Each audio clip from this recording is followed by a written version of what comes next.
ya Rasulullah, di depan ada malaikat Israel mau masuk. Kata Rasulullah, boleh masuk, silakan.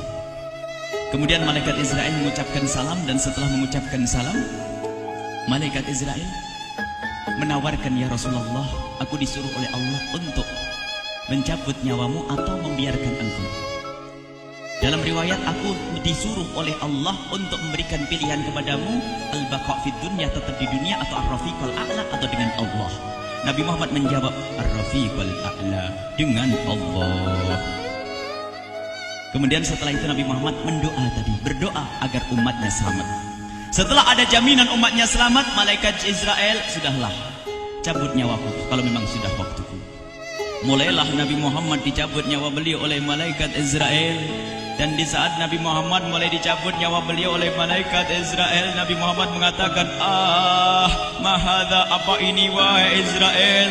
Malaikat Israel kemudian menjawab, ya Rasulullah, itu adalah sakaratul maut, itu adalah sakitnya di dalam kematian. Kemudian Nabi Muhammad mengangkat tangannya sambil berucap, la ilaha illallah, inna lil mauti la sakarat, tidak ada Tuhan selain Allah, sungguh di dalam kematian ada sakitnya, sakit kematian, yaitu sakaratul maut. Kemudian Nabi Muhammad memohon, ya Allah, Allahumma khaffif alayya sakaratul maut, ya Allah, ringankan sakaratul mautku ini, ya Allah. Dijawab oleh malaikat Israel, ya Rasulullah, itu sudah aku ringankan 70 kali. Nabi Muhammad menoleh, apa malaikat Israel? Sudah kau ringankan 70 kali keringanan? Iya ya Rasulullah, sungguh aku tidak pernah mencabut seorang hamba lebih lembut dari cara mencabut nyawamu. Ini sudah aku ringankan 70 kali. Setelah itu justru Nabi Muhammad menangis, Israel, 70 kali rasanya masih sakit. Iya ya Rasulullah, memang itu sakaratul maut. Lalu bagaimana engkau mencabut umatku, wahai Israel? Allah, yang diingat siapa? Umat. Kalau engkau mencabutku dengan ringan seperti ini masih sakit, bagaimana engkau mencabut umatku, ya Israel? Dijawab oleh malaikat Israel, umatmu manusia biasa, ya aku cabut. Ya Rasulullah, begitu saja. Ya sudah, begitu habis. Nabi Muhammad menangis. Tiba-tiba Nabi Muhammad mengangkat tangan dan memohon kepada Allah, Allah, inna lil mauti la sakarat, la ilaha illallah, inna lil mauti la sakarat, sungguh di dalam kematian ada sakaratul maut. Allahumma khaffif ala ummati sakarat maut, ya Allah, ringankan dari umatku sakaratul maut, wa tsaqqil alayya, dan bebankan kepadaku. Sampai tidak sadar doanya Nabi Muhammad seperti itu, tsaqqil alayya, itu doa cinta. Seorang ibu yang pernah punya anak itu, lihat kalau doa Rasulullah ini masih diragukan, bagaimana Rasulullah bisa doa begitu? Itu bahasa cinta yang tidak bisa diterjemahkan dengan oleh akal. Seorang ibu kadang-kadang, ibu yang di belakang, ibu mau dikasih sakit oleh Allah? Mau, Bu? Ibu jauh sekali. Ibu mau dikasih sakit? Jawabnya tidak mau. Tapi suatu ketika seorang ibu melihat anaknya sakit, ngomong, sudahlah nak, jangan kamu yang sakit, biar ibu yang sakit. Ada atau tidak? Kenapa ngomong begitu? Itu bahasa cinta itu. Tidak rela kalau anak ini sakit, biar aku saja yang sakit. Itu yang dirasakan Rasulullah. Sakaratul maut begitu sakitnya, membayangkan betapa sakitnya umat Nabi Muhammad di saat dicabut nyawa beliau. Maka Rasulullah mengatakan, ya Allah, ringankan sakaratul maut dari umatku, bebankan kepadaku saja, ya Allah. Wala sawfa yu'tika fatarda. Permintaan Nabi Muhammad tidak ditolak oleh Allah, dikabul dan dikabul, wahai Muhammad. Sallu ala Nabi Muhammad.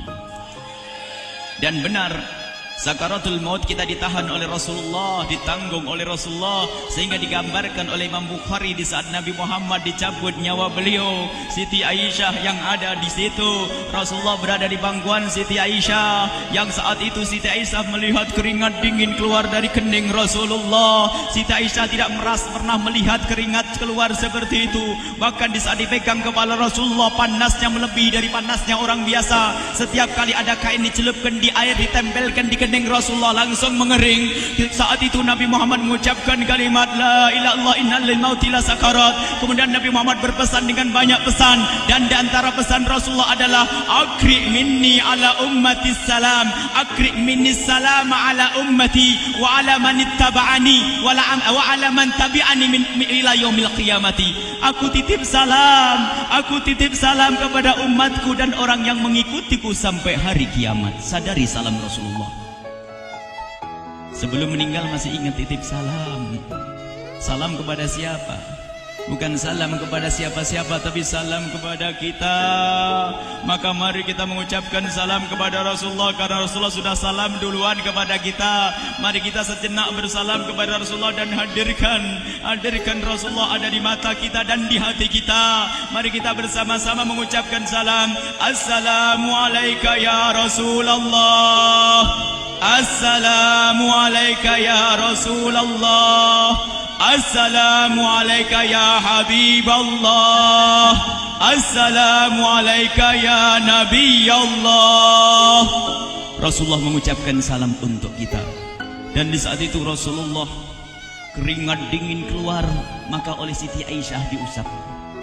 Oleh Siti Aisyah diusap, bayangkan saat itu Nabi Muhammad di pangkuan Siti Aisyah dan diusap oleh Siti Aisyah. Siti Aisyah berkata, keringat Rasulullah mengucur deras hingga aku usap, dan aku usap dengan tangannya Rasulullah. Diusap dengan tangannya Rasulullah. Siti Aisyah memegang tangan Rasulullah sendiri yang digunakan untuk mengusap keringat Rasulullah. Sahabat bertanya, Aisyah, kenapa harus dengan tangan Rasulullah tidak dengan tanganmu? Lihat jawab Siti Aisyah, karena tangan Rasulullah lebih lembut dari tanganku. Sallu ala Nabi Muhammad. Masih sempat nyanjung itu sahabat Nabi. Dalam keadaan begitu masih menyadari kelembutan tangan Rasulullah, jasad Rasulullah, kemuliaan Rasulullah sallallahu alaihi wasallam. Dan aku lebih menginginkan bahwasanya yang menyentuh jidat Nabi Muhammad adalah tangan yang paling mulia di dunia dan di akhirat. Siti Aisyah enggak berani menyentuhkan. Pengennya yang disentuhkan di kening Rasulullah adalah tangannya Rasulullah sallallahu alaihi wasallam. Kemudian setelah itu Nabi Muhammad merasakan sakit yang sangat untuk kita. Kemudian Nabi Muhammad mengangkat tangan tinggi-tinggi mengucapkan la ilaha illallah inna lil mauti lasakarat. Tiba-tiba tangan itu semakin turun dan ditangkap oleh Siti Aisyah. Dan di saat tangan itu jatuh di tangan Siti Aisyah, kemudian tiba-tiba paha Siti Aisyah merasakan berat kepala suci Rasulullah. Dan saat itu Siti Aisyah sadar bahwasanya Rasulullah sudah kembali kepada Allah Subhanahu wa taala. Sallu ala Nabi Muhammad. Siti Aisyah bingung di saat melihat seperti itu. Ditaruh pelan-pelan wajah Rasulullah, sambil menangis lalu berkata, Rasulullah sudah meninggal. Para sahabat Nabi pada bingung. Sayyidina Ali tiba-tiba terduduk, nggak bisa berdiri. Sayyidina Uthman nggak bisa ngomong. Ada orang, Sayyidina Zaid berkata, aku baru melihat Rasulullah. Setelah ini aku tidak mau melihat lagi selain Rasulullah. Ya Allah, butakan mataku. Aku tidak ingin aku kotori mataku dengan selain Rasulullah. Dan dibutakan oleh Allah. Bermacam-macam kejadian saat itu. Madinah heboh luar biasa dengan meninggalnya Rasulullah sallallahu alaihi wasallam. Dan sungguh meninggalnya Nabi Muhammad adalah menghidupkan hati yang mati kalau orang faham. Tiba-tiba Sayyidina Abu Bakar datang. Setelah Sayyidina Umar mengatakan, siapa yang mengatakan Muhammad meninggal akan aku penggal lehernya.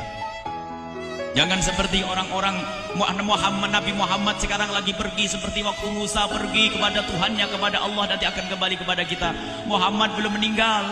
Ini adalah karena kecintaan Sayyidina Umar bin Khattab, tidak ingin Nabi Muhammad pergi. Tiba-tiba datang Sayyidina Abu Bakar As-Siddiq lalu masuk ke kamarnya Rasulullah, lalu masuk kepada Rasulullah, kemudian mengecup kening Rasulullah. Dan Sayyidina Abu Bakar berkata, ya Rasulullah, tibta hayyan wa mayyita. Ya Rasulullah, engkau tetap harum dalam keadaan hidup dan harum setelah meninggal dunia. Sallu ala Nabi Muhammad. Hingga sampai setelah hari besoknya meninggal Rasulullah Senin sore, Selasa malam, Rabu dikubur Rasulullah sallallahu alaihi wasallam. Setelah dikubur, Sayyidat Fatimah bertanya kepada Sayyidina Abdullah ibn Abbas, Sayyidina Anas, wahai Anas, hai Anas, sambil menangis Sayyidat Fatimah Zahra, hai Anas, bagaimana engkau tega? Atabat anfusukum antahtu ra'sa Rasulillah. Apakah engkau rela menaburkan debu di atas kepala Rasulullah? Sayyidina Anas menangis kaget, ya wahai binti Rasulullah, kalau kami tidak dilupakan oleh Allah, niscaya tidak ada yang bisa mengubur Rasulullah. Jadi saat itu dilupakan oleh Allah, sehingga mereka tidak menyadari melakukan itu semua. Kalau mereka sadar, tidak akan bisa mengubur Rasulullah sallallahu alaihi wasallam. Ini yang diungkapkan oleh Sayyidina Anas, kalau seandainya kami tidak dilupakan oleh Allah, niscaya kami tidak akan mampu mengubur Rasulullah sallallahu alaihi wasallam. Kami yang hadir di sini, ya Allah, ingin senantiasa hadir di hati kami kekasih-Mu Nabi Muhammad. Maka kami mohon, ya Allah, jadikan kekasih-Mu Nabi Muhammad yang akan, ya Allah, yang akan mendampingi kami kelak saat Kau cabut nyawa kami, seperti yang Kau wahyukan kepada kekasih-Mu Nabi Muhammad. Wa absyiru bil jannati, semua hamba yang beriman akan menyaksikan surga, ya di saat dicabut nyawa mereka. Dan surga, di tempat surga itu yang paling mulia adalah Nabi Muhammad. Maka kami mohon, ya Allah, saat Kau cabut nyawa kami, ya Allah, hadirkan Nabi Muhammad di hati kami, ya Allah.